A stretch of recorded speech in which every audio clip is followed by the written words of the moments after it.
नमस्कार। आज के पॉडकास्ट में आपका स्वागत है। मैं doctor Abhimanyu Garg, consultant pulmonologist at Shri Agrasen international hospital, आपका स्वागत करता हूं। हमारे साथ हैं doctor Hemant Kalra sir, director pulmonologist at Max Shalimar Bagh hospital. Bharat में लगभग 9 करोड़ लोग ऑब्स्ट्रक्टिव एयरवे डिजीज से जूझ रहे हैं और इनमें से केवल 30% लोग ही इनहेलर का इस्तेमाल करते हैं। आज हम जानते हैं सर से कि क्या इनहेलर का इस्तेमाल करना सही है और कैसे इसका इस्तेमाल किया जा सकता है। Thank you doctor Abhimanyu. Sir, हम जानना चाहेंगे कि भारत में इनहेलर के इस्तेमाल में आम मिथक क्या हैं और ये क्यों बने हैं। जो अभी भी जो मिथ्स हैं इनहेलर के बारे में, इसलिए हैं क्योंकि लोगों को इसके बारे में पता नहीं है। लोग एक दूसरे से सुनते हैं, लोग टीवी पे देखते हैं इनहेलर्स के बहुत साइड इफ़ेक्ट्स होते हैं, आदत लग जाती है, जो बिल्कुल गलत है। तो सबसे पहले ड्यूटी जो मेडिकल प्रोफेशनल्स हैं, डॉक्टर्स हैं, उनकी बनती है कि वो अपनी ओपीडी में अच्छा टाइम दें अपने पेशेंट्स को, उनको अच्छी तरह से बताएं कि इनहेलर का कोई भी साइड इफ़ेक्ट नहीं है, कोई भी आदत नहीं लगती है। जब पेशेंट के दिमाग में ये बात क्लियर हो जाती है, उनको आदत नहीं लगनी है, उनके साइड इफ़ेक्ट्स नहीं है, वो अपने आप जाके लेंगे। उनको पता है कि भाई वो वही चीज़ लेंगे जो उनके डॉक्टर उनको बताएंगे कि उसका साइड इफ़ेक्ट नहीं है, कोई आदत नहीं लगती, वो जरूर लेंगे। ऐसा हो नहीं सकता कि पेशेंट वो दवाई ना ले जो उसके डॉक्टर उसको कहते हैं। सिर्फ ये होता है कि डॉक्टर को पेशेंट को कन्विंस करना पड़ता है कि भाई इसका कोई साइड इफेक्ट नहीं है, कोई आदत नहीं लगती, तो पेशेंट जरूर लेंगे। छोटे छोटे आप एग्जाम्पल भी आप उसमें पेशेंट को हम लोग दे सकते हैं। जैसे प्रेगनेंसी में पहले 3 महीने बच्चे के लिए ग्रोथ के लिए बहुत क्रूशियल होते हैं, वहां पे कोई भी दवाई देना ठीक नहीं माना जाता।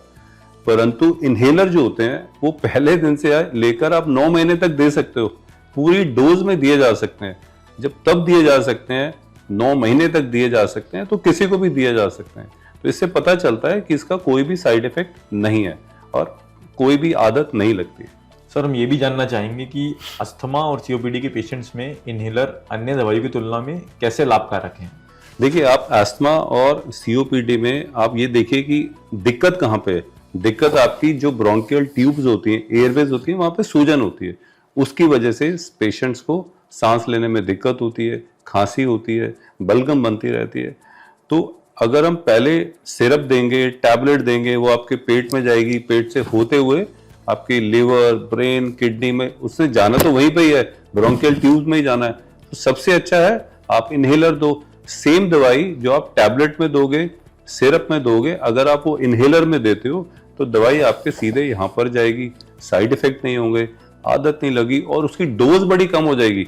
जितनी दवाई आप पेट में डालते हो उसी बीमारी को ठीक करने के लिए अगर आप इनहेलर में देते हो तो उसकी डोज 100 टाइम्स कम हो जाती है, साइड इफेक्ट नहीं होते, सस्ती हो जाती है और इंस्टेंट रिलीफ देती है, जल्दी आराम देती है। क्योंकि पहले आप दवाई दोगे, पेट में जाएगी, सिरप दोगे, पेट में जाएगा, बहुत आधा पौना 1 घंटा 1.5 घंटे के बाद जाके आपको आराम आता है।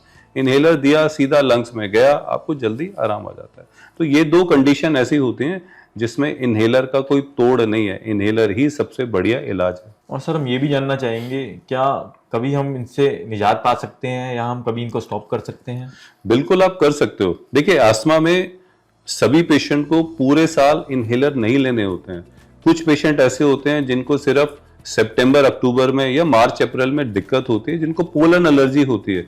तो आपको पता है कि भाई मेरे को पोलन एलर्जी है, जब भी दिक्कत होती है आप अपना इनहेलर शुरू कर दो। एंटी एलर्जिक जो भी आपके डॉक्टर ने आपको लिखा है आप शुरू करो, 15 दिन लो, 20 दिन लो, महीना लो, आप बंद कर दो। तो ये सबसे बढ़िया ट्रीटमेंट होता है, कोई साइड इफेक्ट नहीं, आप अपने आप ले भी सकते हो और अपने आप बंद भी कर सकते हो। परंतु सीओपीडी में थोड़ा सा अलग होता है। सीओपीडी में आपको थोड़ा सा दवाई हर रोज लेनी पड़ती है, थोड़ा थोड़ा इनहेलर आपको लेना पड़ता है ताकि जो आपकी बीमारी है वो कंट्रोल में रहे, आपके सिम्टम्स भी कंट्रोल में रहे। तो इसलिए दोनों बीमारियां थोड़ी थोड़ी अलग हैं, बट आप यस डेफिनेटली आप इनहेलर को कभी भी बंद भी कर सकते हो, पर अपने डॉक्टर से पूछ के। सर, हम ये भी जानना चाहते हैं कि सीओपीडी के पेशेंट्स को रेगुलरली इनहेलर क्यों यूज करना चाहिए, चाहे वो ठीक महसूस कर रहे हो या उनमें कोई सिम्टम्स भी ना हो। देखिए, सीओपीडी होती क्यों है? सीओपीडी होती है जो लोग बहुत सिगरेट पीते हैं या उन्होंने चूल्हे पे काम किया होता है या उनके ऑक्यूपेशन ऐसी होती है जिससे लंग्स में परमानेंट डैमेज होता है। लंग्स में जो आपकी ब्रोंकियल ट्यूब्स होती है वहां पे सूजन होती है, आपके जो लंग्स के छोटे छोटे गुब्बारे होते हैं जहां से हवा आपकी बॉडी के अंदर जाती है वो डिस्ट्रॉयड हो जाते हैं, खराब हो जाते हैं, जिनको हम एल्वियोलाई कहते हैं। इसलिए लंग्स में वो जो डिफेक्ट होता है वो हमेशा के लिए रहता है सीओपीडी में।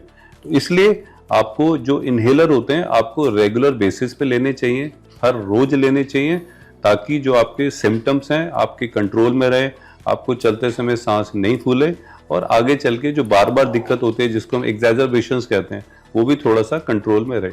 इसलिए सीओपीडी में बहुत जरूरी है, एक अच्छी लाइफ जीने के लिए आप सारे अपने काम कर सकें, जो भी डेली रूटीन की एक्टिविटीज हैं उसको करें, अच्छी तरह से करें, एक्सरसाइज करें, उसके लिए सीओपीडी में इनहेलर रेगुलर लेना बहुत जरूरी है।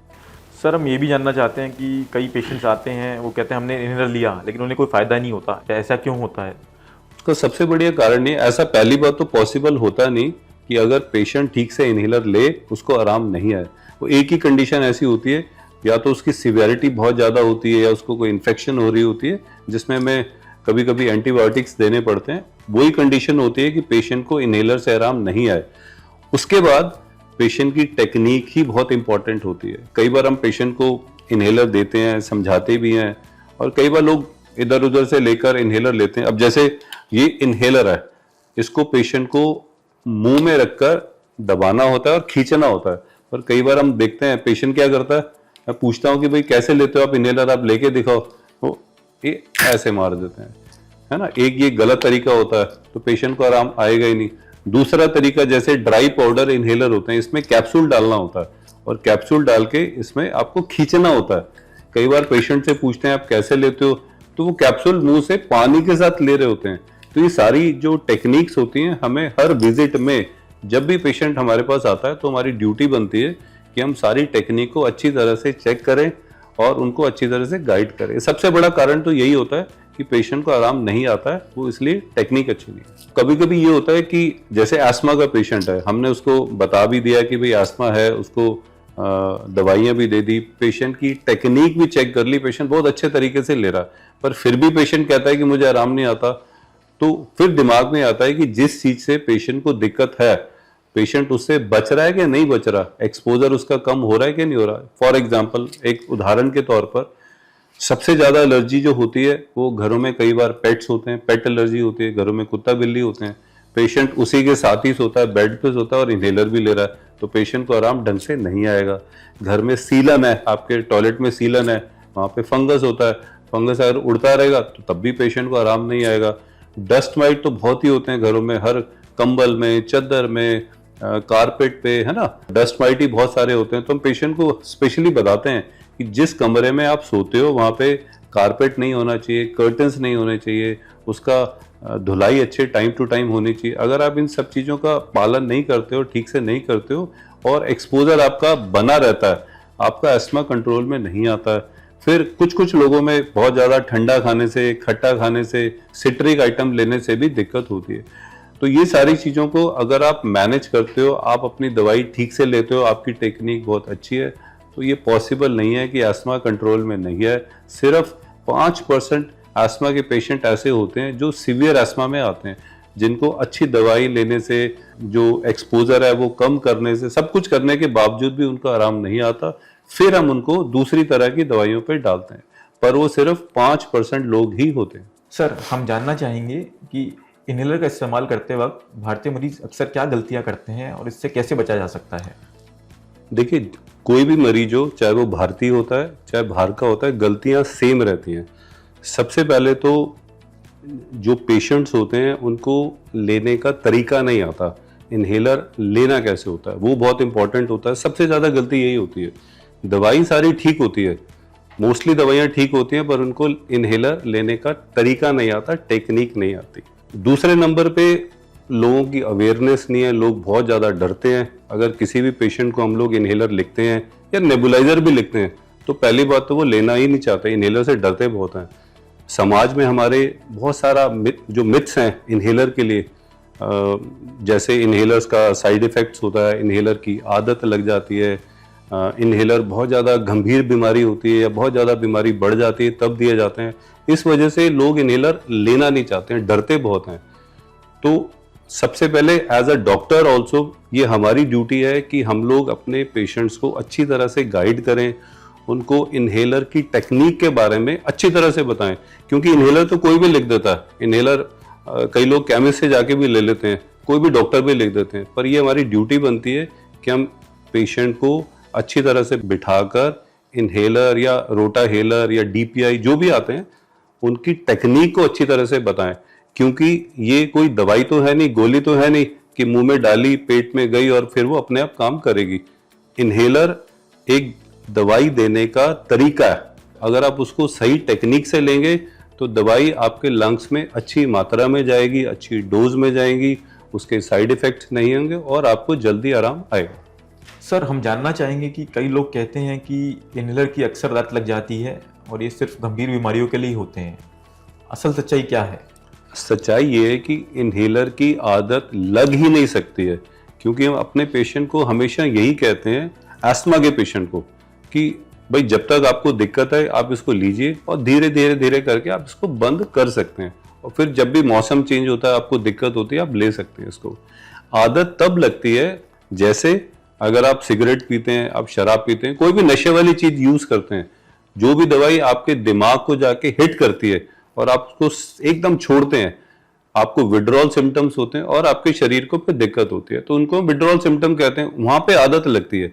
इनहेलर तो हम खुद ही कहते हैं कि आप कभी आप बंद भी कर सकते हो, आप अपने आप शुरू भी कर सकते हो, तो आदत लगने का तो मतलब ही नहीं है, वो बात खत्म हो जाती है। आदत नहीं लग सकती, बिल्कुल भी नहीं लग सकती है। दूसरा जो आपने साइड इफेक्ट्स की बात करी है, वो मैंने पहले भी बताया कि जो इसमें डोज होती है वो माइक्रोग्राम में होती है, मिलीग्राम में भी नहीं है। जो एक छोटी सी गोली आती है पैरासीटामोल की, सारी दुनिया खाती है, कई बार दिन में एक बार, कई बार दिन में दो दो बार खाते हैं बुखार होने पर, वो मिलीग्राम में होती है 650। और जो इनहेलर में जो डोज होती है वो 200 या 400 माइक्रोग्राम होती है, और 1 मिलीग्राम के अंदर अगर आप देखो 1 मिलीग्राम में 1000 माइक्रोग्राम होते हैं। डोज कितनी कम है, आदत नहीं लग सकती। जो दवाई आप लेते भी हो, इनहेलर से लेते हो या रोटा कैप से लेते हो, वो आपके पेट में नहीं जाती है, कोई साइड इफेक्ट नहीं होता और सीधी आपके लंग्स में जाती है जहां पे दिक्कत होती है, जो भी ऑब्स्ट्रक्टिव एयरवे डिजीज होती है जैसे एस्थमा या सीओपीडी, और जहां पे दिक्कत होती है इन बीमारियों में वो लंग्स के अंदर होती है, जो ब्रोंकियल ट्यूब्स होती हैं वहां पे दिक्कत होती है और दवाई हम सीधी वहां पे देते हैं। जैसे आपको स्किन में कोई दिक्कत है, एलर्जी की है या कोई भी दिक्कत है, आप स्किन में क्रीम लगाते हो ना, आप टैबलेट नहीं खाते हो, उसी तरह से अगर आपके लंग्स में दिक्कत होती है तो इनहेलर इसका सबसे सटीक इलाज है, सबसे बढ़िया है, कोई साइड इफेक्ट नहीं है, कोई आदत नहीं लगती, इसको ध्यान में रखिए। और जब भी आपके डॉक्टर आपको इनहेलर देते हैं आप उनसे डिस्कस करिए, सारे प्लस माइनस पूछे, वो आपका राइट बनता है, पर इनहेलर को don't say no to inhalers. Sir क्या सीओपीडी और अस्थमा के पेशेंट्स में लॉन्ग टर्म इनहेलर के यूज के कोई साइड इफेक्ट्स हैं? देखिए अस्थमा और सीओपीडी में इनहेलर जो होते हैं ना बिल्कुल अलग अलग होते हैं। सीओपीडी में मोस्टली जो इनहेलर होते हैं उनमें स्टेरॉइड नहीं होते हैं, उनमें जो दवाइयाँ होती हैं उनका कोई साइड इफेक्ट नहीं होता। कुछ सीओपीडी के पेशेंट में हमें स्टेरॉइड भी देने पड़ते हैं, परंतु अस्थमा में कोई भी इनहेलर बिना स्टेरॉइड के पॉसिबल नहीं है, मैंडेटरी होता है, स्टेरॉइड देना बहुत ही जरूरी है।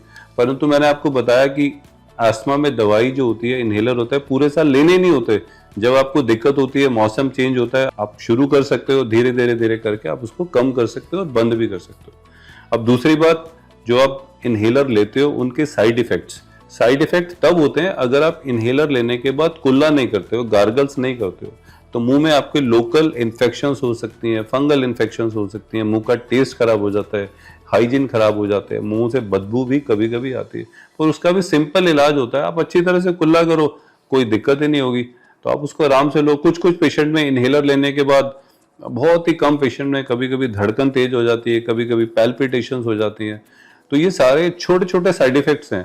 अगर ऐसी कोई भी आपको दिक्कत होती है तो आप तुरंत अपने डॉक्टर को बताइए। इस सभी जो साइड इफेक्ट्स होते हैं इसका तोड़ निकाला जाता है, इसका सोल्यूशन होता है हमारे पास। इसका मतलब ये नहीं कि अगर थोड़े थोड़े साइड इफेक्ट्स हो गए तो आप इनहेलर को बंद करोगे, आप सिर्फ अपने डॉक्टर से बात करिए, इसका वो आपको सोल्यूशन जरूर देंगे। सर हम ये भी जानना चाहेंगे कि भारत में जो पेशेंट्स इनहेलर यूज़ कर रहे हैं उसकी कॉस्ट और अवेलेबिलिटी से उनको अगर दिक्कत हो रही है तो उसका सॉल्यूशन क्या है? देखिए भारत में जितनी भी कंपनियां इनहेलर बनाती हैं, जो अवेलेबिलिटी रहती है, मुझे नहीं लगता कोई शॉर्टेज रहती है, हर जगह अवेलेबल रहती है, सारी कंपनी की दवाइयां अवेलेबल रहती हैं। जहां तक कॉस्ट की बात है, आप बहुत ही अच्छे कंट्री में पैदा हुए हो जहाँ पे इन्हेलर सबसे सस्ते हैं वर्ल्ड में। यहाँ से लोग इन्हेलर उठा उठा के, जो जिनको दिक्कत होती है वो बैग भर भर के इन्हेलर लेके जाते हैं, यूरोप में लेके जाते हैं। यहाँ पे जो कॉस्ट आपको सेम इन्हेलर 500 रुपए का मिलता है, वहां पे 5000 का मिलता है।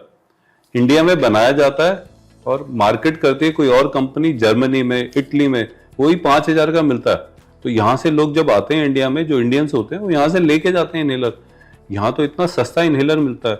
और सबसे बड़ी बात यह है, दुनिया में कोई भी दवाई है जो सांस के मरीजों को दी जाती है वो इंडिया में बनती है। सारे के सारे इन्हेलर किसी भी कंट्री में है वो हमारे यहाँ पे अवेलेबल है। तरह तरह की दवाइयां हैं, तरह तरह के इन्हेलर हैं, ऑप्शंस इतने सारे हैं। आप अमेरिका में भी जाओगे, उनके पास भी इतने ऑप्शन नहीं है जो हमारे देश में ऑप्शंस अवेलेबल हैं हमारे लंग्स के पेशेंट के लिए। तो इसलिए कॉस्ट बहुत कम है, अवेलेबिलिटी का कोई इशू नहीं है। ये सारे इश्यूज यूरोपियन कंट्रीज में, अमेरिका में, यूएस में, अलग अलग कंट्रीज में, हमारे यहाँ तो फ्रीली अवेलेबल है। कोई भी जाके मार्केट से ले सकता है, वहां पे प्रिस्क्रिप्शन से मिलते हैं इन्हेलर। यहाँ पे आप कभी भी जाके केमिस्ट से कभी भी ले सकते हो, कोई दिक्कत नहीं है, क्योंकि उनका कोई साइड इफेक्ट नहीं है, कोई बैन ड्रग नहीं है, आप कभी भी ले सकते हो, बहुत ही सस्ते और अवेलेबल है। सर बहुत बहुत धन्यवाद इस गहन चर्चा के लिए। अंत में मैं चाहूंगा कि प्लीज आप बताइए हमारी ऑडियंस को टेक होम मैसेज क्या है और इस चर्चा का सार क्या है। लास्ट में मैं अपने पेशेंट्स को और जितने भी व्यूअर्स हैं सिर्फ यही कहना चाहूंगा कि अगर आपके डॉक्टर ने आपको डायग्नोज किया है कि आपको अस्थमा है या सीओपीडी है, तो पहली बात तो डरिए नहीं। सारी की सारी दवाइयाँ हमारे यहाँ पे मिलती हैं, हमारे देश में मिलती हैं, बहुत ही अच्छी दवाइयाँ मिलती हैं, सस्ती मिलती हैं, अवेलेबल हैं। जो भी दवाइयाँ मिलती हैं, जो भी इन्हेलर हैं, सब तरह के हैं और किसी भी इन्हेलर का कोई भी साइड इफेक्ट नहीं होता। सिर्फ आपको उसके बाद कुल्ला करना होता है, इन्हेलर लेने के बाद गार्गल्स करने होते हैं। आप इतना ही ध्यान कर लीजिए और कोई आदत लगने की तो बिल्कुल आप दिमाग से बात निकाल दीजिए। कोई आदत नहीं लग सकती है, कोई साइड इफेक्ट नहीं है अगर आप कुल्ला करते हैं। तो प्लीज आपके अगर डॉक्टर आपको इन्हेलर लिखते हैं आप जरूर लीजिए, क्योंकि अगर आप टैबलेट लेते रहेंगे, सिरप लेते रहेंगे इन बीमारियों के लिए, तो आपके जो शरीर के बाकी हिस्से हैं, आपकी बोन्स हैं, आपकी आईज हैं, सारे खराब हो जाएंगे, है ना। कई लोग स्टेरॉइड दे देते हैं, ओरल स्टेरॉइड, है ना। इनहेलर्स के अंदर तो इनहेल्ड कॉर्टिकोस्टेरॉइड होते हैं जिनका कोई नुकसान नहीं है। आप गांव में या इधर उधर जाते हैं तो वो छोटी छोटी पुड़िया बना के दे देते हैं जिसके अंदर ओरल स्टेरॉइड होते हैं। पेशेंट लेते रहते हैं, 5 पैसे 5 रुपए की गोली आती है, वो खाते रहते हैं, खुश रहते हैं, दिक्कत भी नहीं होती। पर उनको ये नहीं पता चलता कि आप लंबा टाइम आप उस गोली को खाओगे, 3 महीना 4 महीना 5 महीने के बाद तो कैटरैक्ट हो जाएगा, हड्डियां गिल जाएंगी, शुगर हो जाएगी, है ना, तरह तरह की बीमारियां शरीर में हो जाएंगी। इसलिए इन्हेलर लीजिए, सबसे बढ़िया इलाज है, सबसे सस्ता इलाज है और आप बिल्कुल स्वस्थ रहेंगे अगर आप इन बीमारियों में इन्हेलर का यूज करते हैं। तो मुझे यकीन है कि इस गहन चर्चा के बाद हम अपने डॉक्टर्स के कहे निर्देशों का पालन करेंगे और इन्हेलर्स का इस्तेमाल के लिए हाँ कहेंगे। याद रखिए, स्वस्थ फेफड़े ही स्वस्थ जीवन का राज है।